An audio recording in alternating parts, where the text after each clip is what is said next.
안녕하세요. 저는 서울경제신문에서 미술 전담 기자로 일하고 있는 조상인입니다. 연초에 이런 책을 받아봤습니다. 읽기도 좀 어려웠어요. 떠르르르르이라고 읽히는 이 미술 잡지를 받아보고 좀 생경하다는 느낌이 들었습니다. 요즘 잡지들이라는 게 사실 종이로 나오는 잡지도 진귀할 뿐더러 그리고 잡지 판형 자체가 좀 더 큰데 이건 손에 딱 들어오는 이 그립감이 어디선가 느껴본 듯 하더라고요. 그래서 기억을 더듬어 봤더니 여기 있는 요런 이게 1973년에 창간한 개간 화랑지입니다. 1세대 미술 전문 잡지라고 할 수 있는데 그 느낌이 나는 책이더라고요.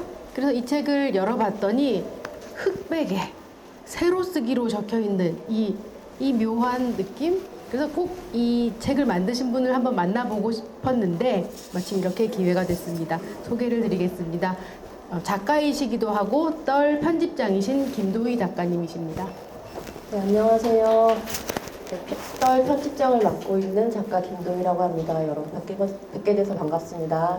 다들 궁금할 텐데 이 책이 어떻게 만들어졌는지, 왜 이런 형태의 책이 시작됐는지 얘기부터 좀 여쭤보고 싶어요. 네, 처음 시작은 제가 이렇게까지 일을 키울 생각으로 시작을 한 건 아니었고요. 한국 현대미술사에 대해서 어릴 때부터 되게 관심이 많은 편이었어요. 그래서 그 부분에 대해서 공부를 쭉 꾸준히 해왔는데 그러려다 보니까 뭐 옛날 도록을 모은다든지 옛날 전어를 모은다든지 하는 일들을 이제 같이 병행을 하게 됐는데 우연한 기회에 하랑의 전집을 제가 수집을 하게 됐고 이어서 개간미술 전집도 수집을 하게 됐어요.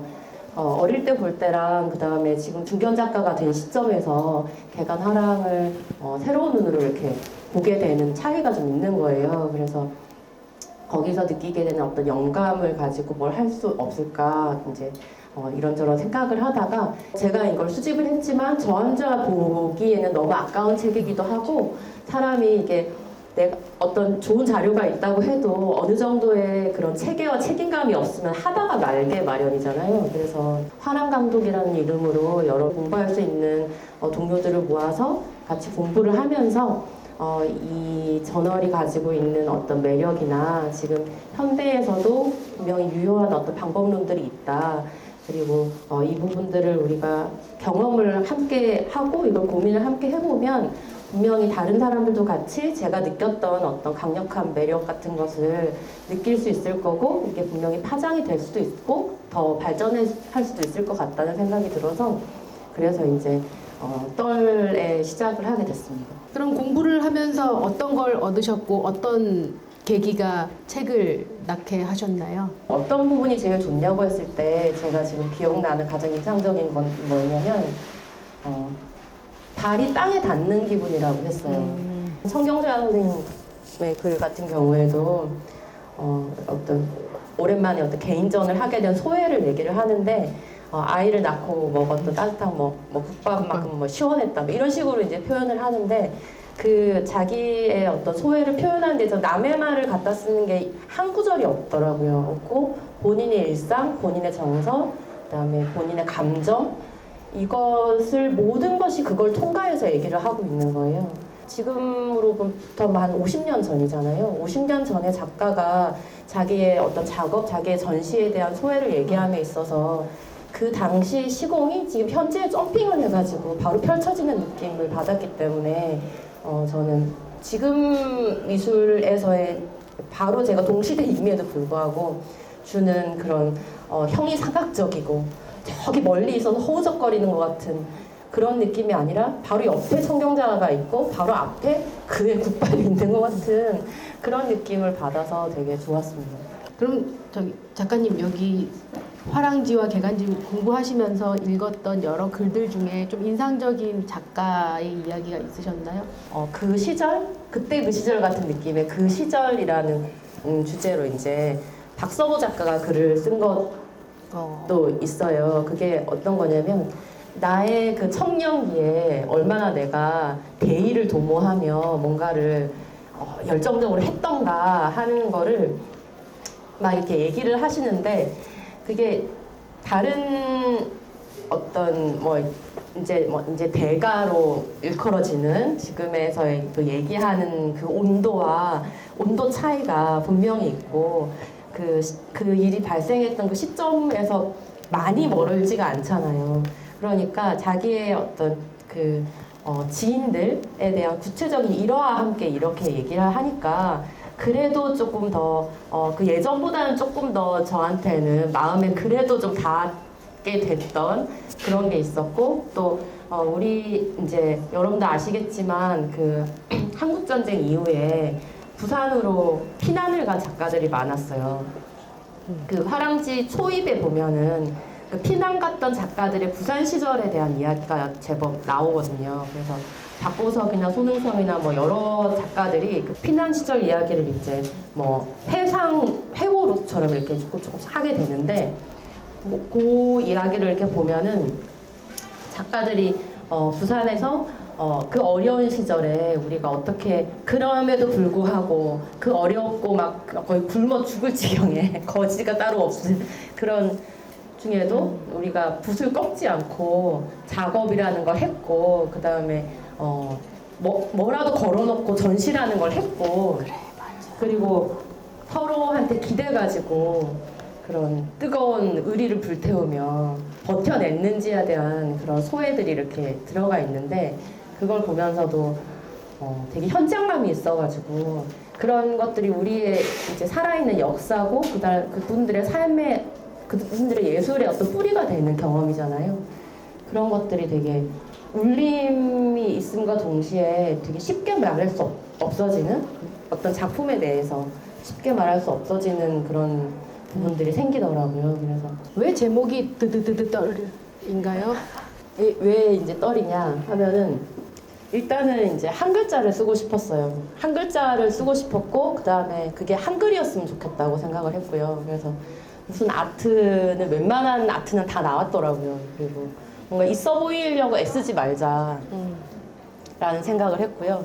그리고 이제 그러면서 뭔가가 이렇게 확장성 있는 단어였으면 좋겠다. 그리고 창간사 뒷부분에 디귿떨이라고 해서 제가 제목에 대한 풀이를 이렇게 써놨어요. 우리가 제목 정하려면 막 사전을 뒤지잖아요. 근데 사전을 뒤지면서 이제 든 생각이 옛날 뭐 16세기, 17세기에도 분명히 한글이 있었는데 옛날 한글과 지금의 한글이 많이 다르잖아요. 그 표기법이 되게 다르고 하기 때문에 모양이 달라지면서 분명히 발음이 달라졌을 수도 있는데 그 발음의 명맥이 끊겼다. 모양을 그 모양을 우리가 이제 쓰지 않음으로 해서 그 발음의 명맥이 끊겼다는 게 되게 흥미로운 거예요. 흥미롭고 이게 미술의 이야기처럼 느껴졌어요. 어떤 방식으로든 옮겨지지 않았을 때는 다 없어지는 이야기가 되잖아요. 마치 옛날 한글처럼 없어지는 거를 이렇게 모양을 만들어주고 싶은 이렇게 모양을 딱 만들어주고 싶은 그런 마음을 어떻게 글자에 담아보고 싶었어요. 그래서 너무 작가적이십니다, 진짜. 작가들이 그렇잖아요. 기억과 감정과 경험을 어떻게든 붙잡아서 시각화하는 게 미술가들의 네. 업이신데 네. 그걸 이렇게 하셨네요. 네. 기대감을 품게도 했었고 네. 근데 펼쳐보는 순간 새로 쓰기더라고요. 네. 사실 새로 쓰기가 우리는 가로 읽기가 너무 익숙해가지고 조금 뭐라 그러지 더디 읽게 되는 점은 있었거든요. 어렵지 않으셨어요? 이거 인쇄소도 없을 것 같은데 이 새로 네, 기계. 제가 이거는 진짜 포기할 수 없는 부분이었어요. 사실은 그 호불호가 많이 갈리고 작가님 이거 정말 꼭 이렇게 하셔야 되냐고 그런 얘기를 되게 많이 들었어요. 사실은. 근데 이제 화랑지를 처음에 제 손에 딱 이렇게 쥐고 펼칠 때 분명히 글자가 심할 때는 2mm밖에 안 될 때도 있어요. 근데 내가 이거를 보게 되는 그런 근성을 발휘하게 된 거는 이게 새로 쓰기이기 때문에 나로 하여금 도전 의식을 불러일으켰다. 저는 그렇게 생각하거든요. 그래서 새로 쓰기가 주는 이상한 귀티 같은 게 있더라고요. 흔하지 않고, 그러니까 지금 이 1호에도 보면은 그 황인 선생님이 활자 시대에 대한 이야기를 이제 쓰셨는데 그 원고지에다가 한자 한자 꼭꼭 눌러 쓰고 그 이렇게 팔자 이렇게 식자해가지고 세로 쓰기 만들어내가지고 하던 그 시절에 얼마나 한자 한자가 귀하고 수정하기가 힘들기 때문에 신중하게 써야 됐던 그 시절의 어떤 태도라고 해야 되나요? 그게 이제 세로 쓰기 묻어 있다고 생각을 해요. 그래서 여기도 그런 세로 쓰기를 하면 약간 주술적인 효과처럼 사람들이 보면서 좀 더 귀하게 읽게 되지 않을까? 소개해 주시죠. 목차 소개를 해드릴게요. 저기 화랑지에 보면은 그 아까 말씀드렸지만 되게 쉽고 일상적인 제목으로 이렇게 내용들이 풀어져 있다고 말씀드렸는데 여기는 저희는 이제 작가 탐구라고 되어 있지만 주로 아뜰리에 탐방이라는 제목으로 해서 박래경 선생님 아시죠? 네. 박래경 선생님이 화가들이 이제 작업을 하고 있는 화가들의 시공이죠. 그곳으로 이제 직접 가세요. 그러니까 작업실로 이제 가시는 건데 작업실 초입부터 해서 막 분위기를 그래서 분위기를 잡아요. 그 어떤 세계로 진입하는 분위기를 막 잡고 그 우주 안에 어떤 생명체가 자기 세계를 펼치는 것 같은 그런 느낌의 글을 항상 쓰시거든요. 아까 이제 얘기한 청경자 선생님의 어떤 글의 다른 버전처럼 네. 굉장히 공기가 느껴지게 이제 쓰는데 저희 같은 경우도 그런 거를 좀 이제 현대적 버전으로 담아 보려고 일단 작가 탐구라고 해서 창간호에는 이제 황규태 작가님을 다뤘고요. 이런 것도 이제 작가가 누군지에 따라서 작가분의 어떤 특성에 따라서 그 주제가 조금씩 유동적으로 변하도록 저희가 그렇게 생각을 하고 있어요. 제가 이 프로필은 좀 심하게 촌스럽게 쓴 거고요. 사실은 이렇게는 안 써 있고요. 그냥 프로필이라고 써 있어요. 근데 이거는 꼭 하고 싶었던 이제 꼭지였는데 그 작가들이 서로 소개를 해줘요. 근데 소개만 하는 게 아니라 상대 작가의 얼굴을 그려요. 얼굴을 그리면서 자기가 생각하는 이 작가의 특징이나 이 작가의 작업 세계나 이런 거를 굉장히 짧은 글로 이제 소개를 하는데 다들 이제 당시 인간 그 관계들이 굉장히 밀접하고 서로 너무너무 잘 알던 작가가 소개를 하기 때문에 지금의 어떤 정보로서 알 수 없는 어떤 내밀한 그런 부분들을 느낄 수 있게 글을 썼어요. 그리고 그 때에 따라서는 서로가 그 동시대에 활동하기 때문에 묘한 긴장감과 경쟁심과 이런 거를 가질 수밖에 없잖아요. 작가들이라 하면. 그래서 그런 부분도 이렇게 애증이 같이 녹아서 있는 경우도 있기 때문에 그런 거 되게 재밌게 읽었는데 그건 이번에 꼭 해보자. 작가들이 서로의 얼굴을 이렇게 그려주는 방식으로 네. 다른 작가를 소개를 했네요. 네. 그리고 이제 저는 요거를 하면서 배미정 옥시양 그다음에 옥정호 작가랑 그다음 비멀식 작가한테 부탁을 드렸는데 서로의 그 프로필을 글을 쓴 거를 제가 안 보여드렸어요. 그러니까 저한테 부탁하지 않는 한은 제가 안 보여드리려고 작정을 하고 왜냐면 의식을 하게 되기 때문에 제가 나한테 뭐라고 썼을까 제가 나한테 좋게 썼으면 나도 좋게 쓰고 이런 식으로 할 수가 있으니까 안 보여드리려고 하고 다행히 또 그걸 재밌게 느끼시는 거예요. 그래가지고 이번은 되게 매칭이 되게 잘 됐다고 생각을 하고 그리고 서로 지금 작가분들도 되게 만족도가 높은 걸로 알고 있습니다. 네, 꼭 읽어보세요. 진짜 재밌어요. 여기에 내가 사랑하는 작품이라고 이제 꼭지 제목이 붙어서 컬렉터의 이야기 그리고 컬렉터가 자신의 소장품을 왜 좋아하는지에 대한 이야기를 쓴 부분이 참 인상적이었어요. 여기는 지금 이충렬 선생님이라는 분이 네네. 컬렉터로 등장하셨는데 뭐 하시는 분이십니까? 예, 이충렬 선생님은 이제 퇴직 중학교 교사. 어떻게 구하셨습니까 도대체? 섭외 대단하신데요.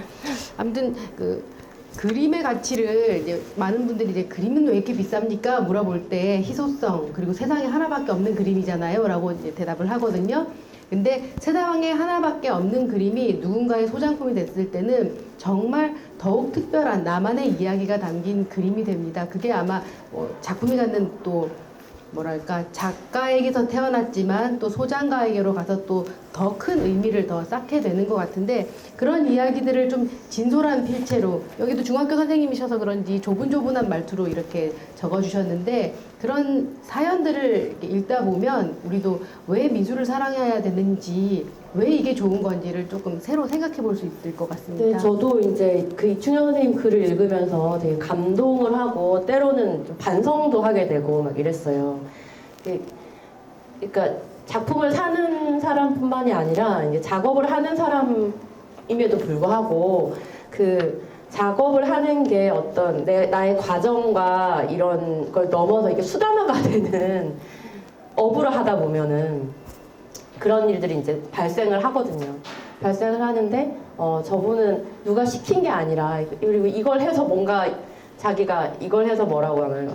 아무도 막 보장된 게 없잖아요. 보장된 게 없는데 작고 작가의 작품을 지켜내고 그걸 회고전으로까지 이제 연결시킨 그런 분이시거든요. 그 사연을 그리고 본인의 상황이 녹록치 않고 막 병마와 막 싸우면서도 그걸 이제 포기하지 않고 이제 하신 분인데 그걸 이제 읽으면서 그래서 제목도 나의 운명적 작품에 관하여라고 해서 이제 글을 쓰셨어요. 그러니까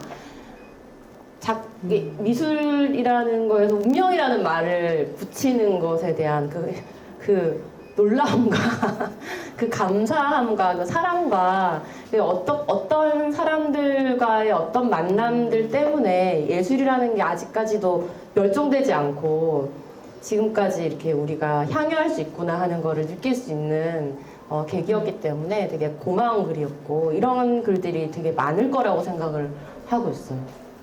이 떨을 통해서 네네. 정보를 소개해 주시고자 마련한 또 꼭지가 있어요. 소식통이라고.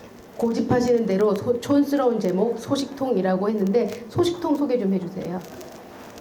네, 소식통은 개간미술에서 제가 착안을 했던 것 같은데 개간미술 뒤에 보면은 뭐 미술계 소식란이 이렇게 들어가 있어요. 되게 재밌었던 게 그 당시에는 미술 공간은 많지 않았기 때문에 뒤에 그 작가들의 이야기가 이렇게 들어있는데 그 작가들의 이야기를 마치 그러니까 지금의 어떤 저널들처럼 뭐 몇 월에 무슨 누구는 개인전 제목 무엇 날짜 언제 이런 식이잖아요 보통은. 근데 그런 식의 게 아니라 뭐 이를테면 제가 약간 각색해서 얘기하면 김아무개 작가는 구라파에서 뭐 예를 들어서 구라파에서 뭘 하고 이제 돌아와서 개인전을 한다고 했었으나 그의 부인 누구가 그러니까 거의 다 알아요. 옆집 소식처럼 얘기를 해요. 부인 누구가 병이 나가지고 병수발을 해야 돼서 개인전을 미루게 됐단다. 뭐 이런 식으로 막 쓰고 그 다음에 누구는 앞으로 그룹전을 때려치고 개인전만 하겠다고 선언을 했다 뭐 이런 거라든지 누구는 이번에는 올해는 개인전을 안 하고 심지어 안 하는 것도 소식이에요. 안 하고 뭐 화집을 만드는 것을 뭐 집중해 보려고 한다. 뭐 이런 식으로 그러니까 옆집에 시시콜콜한 아무개가 이번에 장가 갔답니다. 이런 느낌으로 이제 글을 쫙 쓴 거예요. 그걸 보고 너무 재밌는 거예요. 그 안에 이제 아는 작가들의 이름이 이렇게 들어 있는데 그걸 보니까 제가 외우려고 해도 안 외워졌던 그 이야기들이 그런 식으로 써놓으니까 외워지는 거예요. 누가 아팠구나. 누가 이때쯤에 그룹전을 끊었구나 하는 거가 자동으로 이렇게 입력이 되는 거 보고 이거 되게 괜찮다 이제 생각을 한 거예요. 근데 이제 제가 그런 식으로 하려고 하면 요새 시대에는 작가가 너무 많아. 그래서 그렇게는 할 수가 없고 그리고 창간호기 때문에 약간 뭐라 그래 잔치를 이제 함께 한다는 차원에서 소식통에는 여러 이제 작은 소규모 자립공간들의 소식을 이제 담았어요. 공간들 이제 여러분들 읽어보시면 안에도 이제 어투가 뭐 어디에 있는 무슨 공간 뭐 이번에는 무슨 전시 이런 식으로 돼 있는 게 아니라 어디 대표 누구는 뭐 영등포 뒷골목에서 귀신에 홀린 듯하여 어쩌고 이런 식으로 이를테면 임시공간에 대해서는 이렇게 시작을 합니다. 시립미술관 하나 없는 인천에 위치한 임시공간. 최은영 대표가 운영한다. 돈과 재미가 떨어질 때까지 라며 나름 컨셉 있게 시작했던 공간이다. 이런 식으로 설명을 하고 계세요. 플레이스막의 유기태 대표는 작은 거에는 소심하고 큰 거에는 대참면이 있다 라고 시작하는 게 정말 몸담고 있는 사람을 좀 더 가까이 느끼게 하는데 저도 깨알 홍보로 제가 쓴 책 살아남은 그림들의 서론에서 말했지만 사람을 알면 작품이 좀 더 깊이 있게 보이고 공간도 공간 운영자를 알고 큐레이터가 어떤 생각을 했는지를 알게 되면 우리는 좀 더 가까이 작품과 전시에 다가갈 수가 있게 됩니다.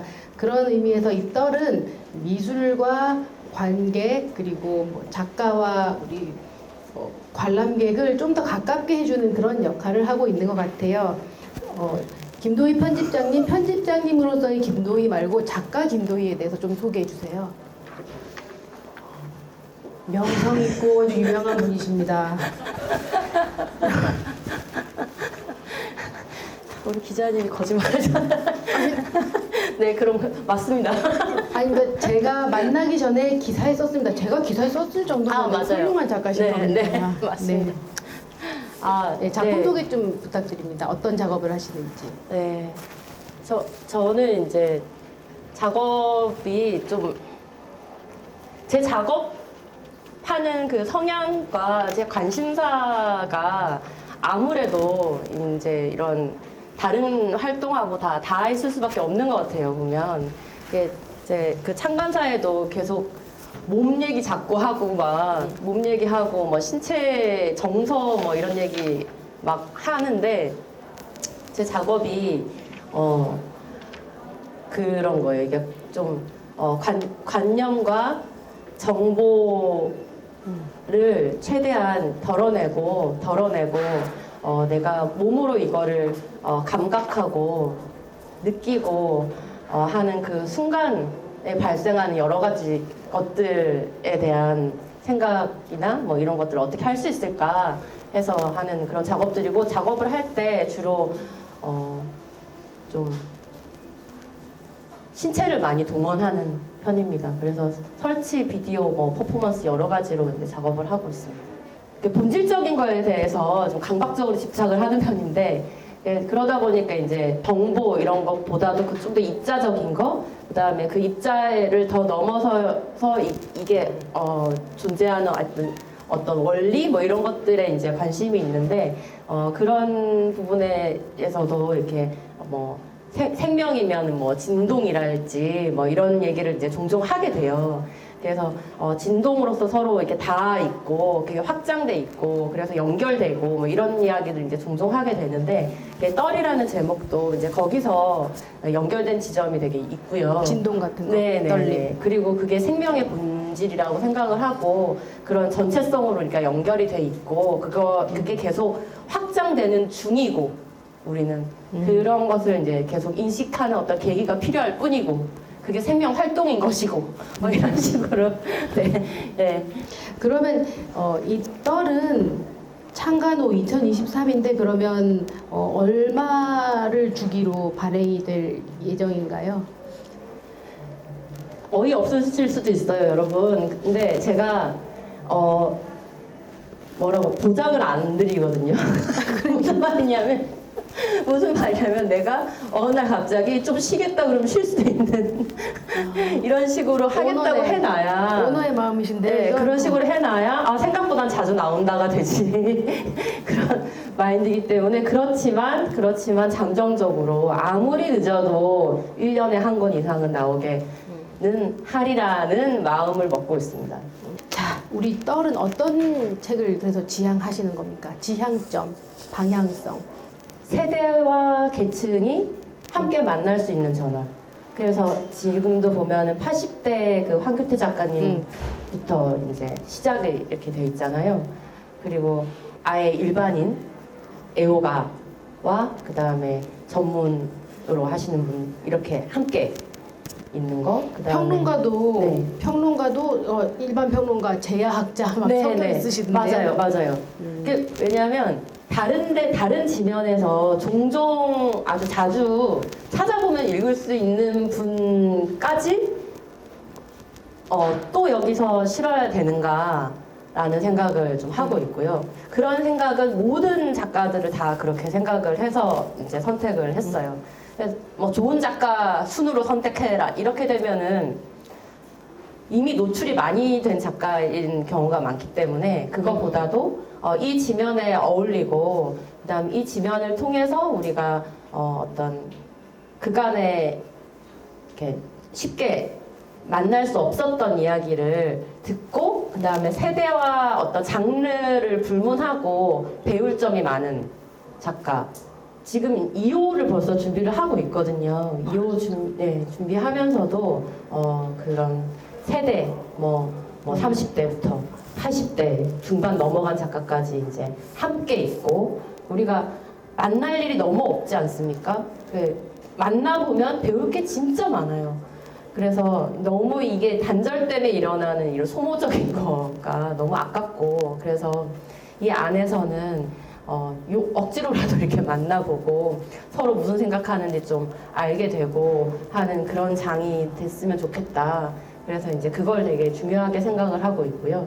오늘 저기 의미 있는 시간이었고요. 이 이 책이 갖는 이 진동과 떨림이 저에게도 그리고 같이 하시는 여러분들에게도 그리고 온라인을 통해서 접속하신 분들에게도 다 전해진 것 같습니다.